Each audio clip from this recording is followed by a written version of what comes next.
significant impact on flight activity. Each of the airports has activated, excuse me, its emergency operations centers.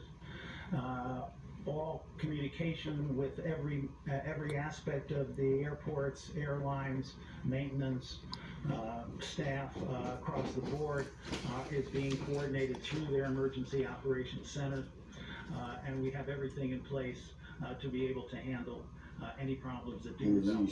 That's us. As of this morning, 23% of flights at LaGuardia have been canceled, 11% of flights at JFK have been canceled, 22% of flights at Newark have been canceled.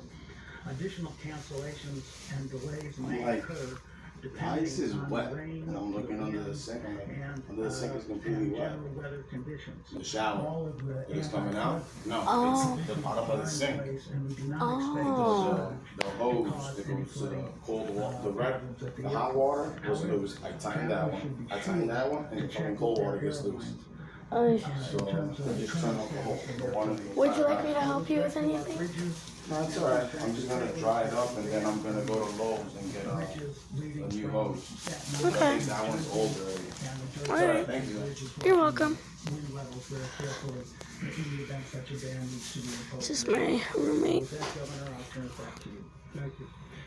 One thing to remember, we've gone through Superstorm Sandy, Irene, Lee, other tropical storms. Lee. The system of those circumstances, so the MPA, for example, we have told, and they were manufactured by a submarine company.